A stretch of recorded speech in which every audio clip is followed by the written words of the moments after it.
Bonjour Nicolas Bénézé, Salut, merci de nous recevoir ici au centre d'entraînement de la Bastide. Il fait beau, on en profite encore, c'est même ça. si on est au cœur de l'hiver, pour faire ces interviews en extérieur. Ce soir, Nîmes, match important à 20h45 au stade des Antonins pour la 24e journée de Ligue 2 face à Saint-Etienne, concurrent direct pour le maintien. On va en parler dans quelques instants.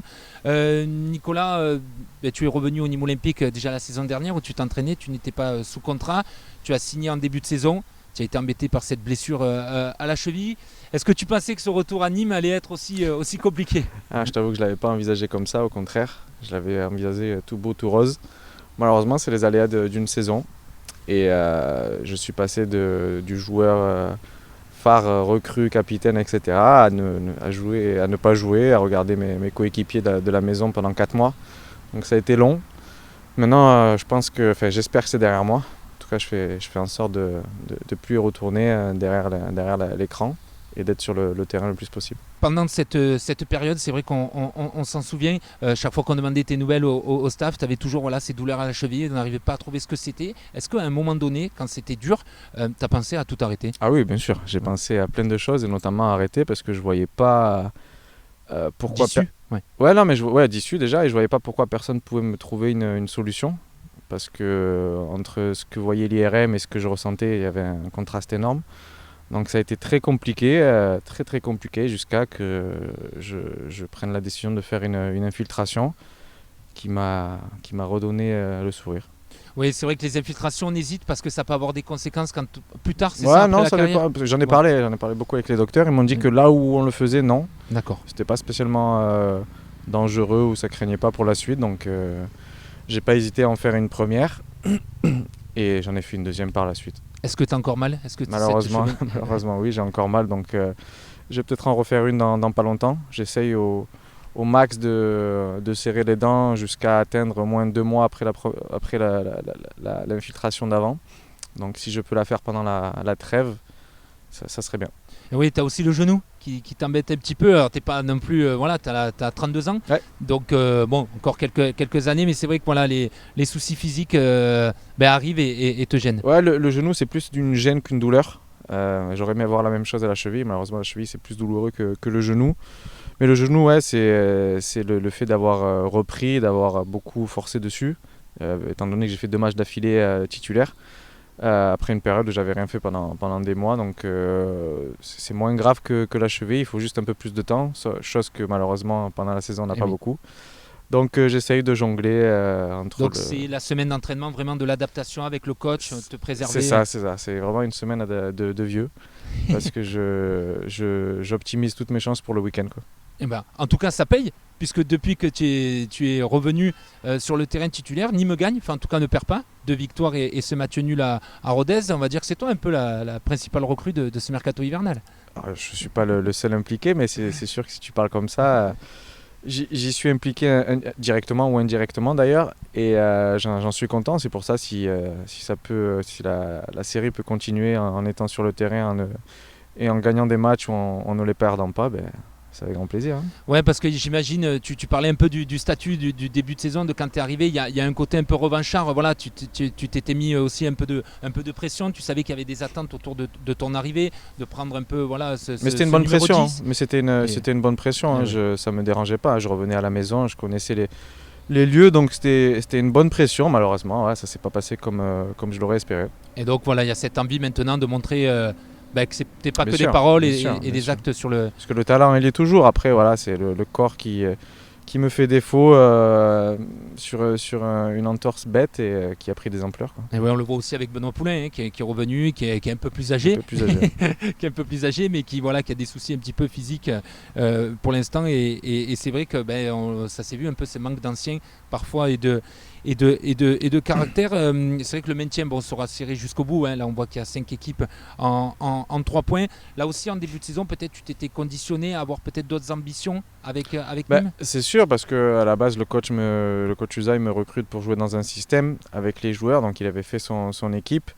Moi, j'étais censé être performant en étant avec lui. Et ça s'est pas du tout goupillé comme on le voulait. Donc, c'est sûr qu'au début de saison, c'était pas spécialement... en étant relégable que je voulais jouer, quoi. En début de saison, tu disais aussi que voilà, d'avoir le brassard, ça te faisait pas peur. Non, que même parce être que, capitaine, bien sûr. ça t'intéressait. Maintenant, c'est chose faite. Qu'est-ce que ça représente pour toi d'être capitaine du Nîmes Olympique? Ah ben c'est une fierté, c'est une fierté. Moi, le Nîmes Olympique, il représente énormément de choses. C'est vrai que moi, des fois, Aurélien Bosch, notre prépa, nous envoie les stats. C'est vrai que je fais beaucoup de kilomètres, mais je pense que c'est plus le cœur qui parle parfois que le physique, parce que j'ai envie de me donner à fond pour ce club. J'ai signé pour faire en sorte que le club se maintienne minimum, donc au minimum. Donc moi, je fais tout sur le terrain, tout ce qui est possible pour aider l'équipe, quoi. Ouais, tu penses que tu as une certaine légitimité. Tu sens que dans le vestiaire, voilà, est-ce qu'on t'appelle Capi déjà? Est-ce que... Oui, il y en a qui me chantent sur ça, mais après ça, c'est pas ce qui m'intéresse le plus. Moi, ce qui m'intéresse, c'est vraiment que le club. Je suis venu pour le bien du Nîmes Olympique dans sa globalité, et le bien du Nîmes Olympique, c'est de se maintenir au minimum en Ligue 2, quoi. Bon, on devrait te voir normalement, si tout va bien, ce soir sur le terrain face à Saint-Etienne pour ce choc. Malheureusement, les Gladiators, une fois encore, voilà, toi aussi tu es attentif. On se rappelle en début de saison, voilà, sur les réseaux, tu avais aussi donné un petit peu ton avis par rapport à ça. La guerre, on va dire, est un petit peu repartie entre le président Rani Assaf et le groupe Ultra, les Gladiators Nîmes 1991. Est-ce que c'est pesant pour le groupe? C'est pesant, et ça nous pénalise, nous, les joueurs, parce que ça pénalise pas le président ou d'autres supporters, ça nous pénalise nous parce qu'on en a besoin. J'en avais parlé au président en début d'année en lui disant qu'on avait besoin de nos supporters, et ça s'est vu notamment à l'extérieur contre Rodez. Sans fumigène, ils sont quand même capables de faire ce qu'il faut pour mettre l'ambiance, et c'était génial, les joueurs se sont régalés. Après, malheureusement, voilà, il s'est passé ce qui s'est passé, et ça nous énerve un peu, parce qu'au final, comme je te disais, ça nous pénalise nous sur le terrain, quoi. Parce qu'on a besoin de soutien, c'est surtout pas l'année où on veut jouer sans nos supporters, quoi. Et oui, alors en plus après vous, c'est difficile de se placer d'un camp ou de l'autre, et puis c'est pas le but, mais c'est vrai que voilà, c'est une situation, voilà, on sait que le président contre les fumigènes, après on peut comprendre parce qu'il y a des amendes que paye le club, il y a aussi un mode de supporterisme, on peut dire des gladiators. En tout cas, il y a une incompatibilité, ça s'est déjà produit. Je ne sais pas si c'est le mot, je pense que dans la vie, il y a des compromis à faire, que ce soit du côté du président ou du côté des supporters. C'est comme dans une vie de famille, il y a des compromis à faire pour faire plaisir à tout le monde. Comme avec ta femme, tu peux pas dire tout le temps non, tu peux pas dire tout le temps oui. Il faut des concessions, ouais. C'est concession, compromis, appelle-le comme tu veux, mais à un moment donné, il faut que les deux parties arrivent à trouver un terrain d'entente pour que tout le monde soit content. Et oui, bon, du coup, vous n'aurez plus les gladiators qui sont voilà, ceux qui font le plus de bruit aux Antonins jusqu'à la fin de la saison. De manière générale, concernant cette nouvelle enceinte, le stade des Antonins, vous avez fait 3 défaites sur 4 matchs. Pourquoi l'adaptation est un peu compliquée? Déjà, la première raison, c'est le terrain. C'est une catastrophe. Je préfère jouer à l'extérieur qu'à domicile. C'est horrible de dire ça, mais... Bon, il s'améliore un petit peu. Ouais, mais bon, c'est quand même pas ce qu'on m'avait promis.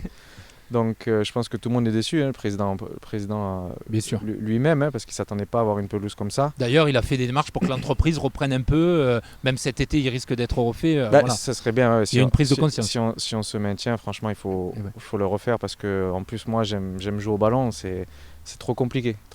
Donc on va dire que c'est la première raison. Je ne veux pas trouver ça comme excuse, parce qu'il y a certaines équipes qui sont arrivées, qui sont venues, qui nous ont gagné, notamment Metz, Grenoble, Guingamp. Donc c'est pas une excuse, mais c'est vrai que ça nous donne pas l'avantage à domicile, quoi. Si en plus on n'a pas nos supporters et qu'on a une pelouse assez compliquée à jouer, ça nous aide pas, quoi. Là, il y avait 2 matchs face à des concurrents directs pour le maintien. Il y a eu ce match nul à Rodez quand même. Vous avez su revenir. C'est ce qu'on on a beaucoup parlé après ce match de cette force mentale que vous avez retrouvée, qui avait moins en début de saison. Vous étiez peut-être plus fragile. Là, face à Saint-Etienne, là dans les têtes, gagner, ça serait un vrai coup pour se donner encore un maximum de confiance. Bien sûr, mais comme je leur dis souvent, le maintien, c'est pas un 100 mètres, c'est un marathon. Ça va se faire jusqu'à la fin. Alors oui, c'est sûr que plus tu prends des points avant, mieux c'est. Mais ça ne veut pas dire que si on gagne Saint-Etienne, on est sauvé. Et à l'inverse, si tu perds Saint-Etienne, ça ne veut pas dire que tu descends. Donc c'est toujours mieux, bien sûr, de le gagner pour raccrocher le peloton qui est devant. Mais ce n'est pas une fin en soi, quoi. Il y aura pas mal de joueurs en fin de contrat à la fin de la saison. Il y a aussi des jeunes qui sont prêtés, qui arrivent c'est aussi le rôle du coach, mais peut-être aussi du capitaine, à arriver quand même à fédérer pour ce but qui est de sauver le club. Mais moi, en tout cas, c'est ce que j'essaye de leur faire comprendre. J'ai pas l'impression que fin de contrat ou quoi que ce soit, parce que le truc, c'est que s'il y a maintien, tout le monde y trouve son compte. Et oui. que ce soit les joueurs prêtés, les joueurs qui sont en fin de contrat, ils vont retrouver un club plus facilement. Donc C'est dans l'intérêt de tous. c'est dans l'intérêt de tous qu'on se maintienne. Donc je pense qu'ils en sont conscients et je leur dis assez régulièrement, quoi. Et juste par rapport à ça, te concernant sur ton contrat, c'était quoi les conditions à remplir pour que tu prolonges automatiquement l'année Maintien. suivante? Le maintien. C'est le maintien. C'est le Alors maintien, après, ça sera le cas sur les années. C'est ça. À chaque fois qu'il y a un maintien, je suis. D'accord, je c'est suis- pas un je nombre suis de là. matchs ou. Non, Bon, non. donc on te reverra l'année prochaine. Ah Encore oui, sur oui, le maillot. j'espère qu'on me reverra en Ligue 2 surtout. Et oui, on l'espère. Pour finir, quelques questions un peu plus légères, Allez. pour Nicolas, pour finir. On sait que tu aimes bien un peu chambrer aussi, charrier tes coéquipiers. Quelle est là un peu la dernière blague que tu as pu faire à un de tes coéquipiers Ah, elle est pas belle parce qu'elle date d'il y a 10 minutes, c'est dans la voiture, Et Patrick Werner, non notamment. Ils ont chambré Amjad parce qu'il boudait. Et Il a il pris dit- quelques buts à l'entraînement. Non, au contraire, c'est qu'il n'avait Ah. pas joué au jeu pendant l'entraînement, D'accord. il était resté assis, donc ils l'ont chambré. Lui et Mamad, ils l'ont chambré sur ça. D'accord. Et donc toi, bon, Bien sûr, j'ai rigolé. évidemment, ça fait partie Bien sûr, de ça. Puis les jeunes, Bien on sûr. t'a chambré aussi avant. bien sûr. Est-ce que tu as une cible un peu préférée, que tu aimes bien, un coéquipier? Ronny la bonne. Ouais. Et j'aime bien, je le sens tout fragile et tout, j'aime bien le chambrer. Je crois que c'est la cible aussi de Thibaut Vargas, non? Qui aime bien le. C'est la cible de Burner aussi, c'est la cible d'un peu tout le monde. Ouais. Non, Ouais, il est- il se défend. Ouais. Oui, non, il se défend. C'est vrai qu'on a un groupe, j'allais dire de jeunes, je suis plus jeune, mais où ça se chambre énormément, il n'y a pas trop de barrières. Et ouais. Et donc c'est assez rigolo. Ouais. Et ouais, on en parle aussi souvent. C'est un des motifs aussi. La cohésion, c'est important Bien sûr, dans un, bien sûr. dans un groupe. Est-ce que les anciens, entre guillemets, comme toi, arrivent encore à s'imposer un peu dans ce vestiaire de jeunes, je sais pas, sur la musique, sur certaines choses? Non, Est-ce que franchement, la musique, ça m'intéresse pas. Ouais. Je laisse tu leur laisses? la place aux jeunes. J'ai été jeune, c'est vrai que je m'occupais un peu de la musique avant, mais là, c'est Thibaut Vargas qui s'en occupe essentiellement. Ouais, c'est quasiment que lui, ou Axel Maravala. Bon, tu les fais passer aussi à la caisse quand il y a un peu des retards ou... Ça, je suis là pour ça. Je suis Tu là l'as pour ça. Mais il n'y en a pas beaucoup, moi. Ça Ouais, m'embête. ça respecte. m'embête, ouais. Ouais, parce que ça permet de se faire un moment sympa en fin de saison. On a décidé de faire autre chose. On a décidé de faire en sorte que tous ces sous reviennent aux jeunes non-pro D'accord. qui viennent s'entraîner avec nous régulièrement. Et oui, Donc, je pense qu'ils méritent Ryan tout autant. Nasraoui, Marius Zampa, Vincent Malafosse. Ils méritent tout autant que nous, donc on a décidé D'accord. de faire une cagnotte pour eux. D'accord, et à la fin de l'année, un Donc, petit. voilà, c'est ça. Eh Et ben s'il oui. y a maintien, on a aussi une prime de maintien qu'on leur D'accord. redistribuera. Ah, c'est bien, c'est sympa. ouais. Je pense que c'est un peu inédit ou un peu. C'est un peu inédit, mais on a voulu faire ça, mettre ça en place et tout le monde a été d'accord. Eh ouais, mais c'est plutôt sympa. Bon, et le coach, est-ce qu'il y a une petite mimique? Je me rappelle que tu nous avais dit dans une interview, il est plus sympa que ce qu'on peut croire quand on ne le connaît pas. Est-ce que des fois on le chambre un peu sur une gestuelle ou une mimique? Non, le non, coach non, c'est vrai qu'il boite de temps en temps, donc il peut se faire chambrer parce qu'il il aime bien jouer au paddle, Ouais. mais non, il se fait pas spécialement chambrer, mais c'est vrai que je réitère mes propos. Première fois que je l'ai vu en interview, je le connaissais pas Eh personnellement. ben oui. Je m'étais dit, ah mince, ouais, ça va nous faire drôle. Et en fait, pas du tout. Et il a un franc-parler à l'ancienne que j'aime beaucoup. Ouais. Ouais, il y a une certaine relation, une complémentarité qui s'est installée déjà après quelques semaines où vous arrivez. Surtout quand tu es un ancien et que tu joues et que tu es performant, donc il peut un peu s'appuyer sur toi. Oui, il a ce conseil des sages avec quelques joueurs. C'est ça, je me fais chambrer parce que je crois la semaine dernière, j'ai passé. Il n'y a pas un jour où je suis pas allé dans son bureau, donc je me fais chambrer. Mais moi j'aime bien discuter avec lui. Comme un délégué de classe. Exactement. J'ai un peu ce rôle-là, vu que Ben il est out pour le moment. Et ouais. Donc je prends ce rôle à cœur pour, comme je te disais, l'objectif final, le maintien. Ouais. Et c'est pour ça que tu as fait aussi un peu les mèches pour être avec les jeunes. Alors j'ai fait les mèches pour te donner la vraie raison, c'est que on regardait des vidéos de moi de l'époque, Ah oui, d'accord. quand j'étais bon. Et, À Nîmes ou à Nîmes et après. je crois que c'était après aussi. Ouais. Et depuis que je suis revenu, ils m'appellent Bénézé 2012. Et D'accord. du coup ils m'ont dit vas-y refais-nous les mèches. D'accord. Donc tu as dit allez, ça va leur faire plaisir. C'est aussi un moyen de s'intégrer un peu, d'être un peu plus jeune. et d'être un peu Mais à plus moi jeune. d'être bon contre Saint-Etienne. Et ben voilà, on espère en tout cas que tu auras mettra autant de buts C'est ça. qu'il y a 10 ans et dès ce soir. Merci beaucoup Nicolas Bénézé d'avoir été avec nous ici. Donc ce soir, on le rappelle, Nîmes-Saint-Etienne, 20h45. Cette 24e journée de Ligue 2 aux Antonins. Les Crocos ont besoin de soutien. Merci Nicolas. Avec plaisir.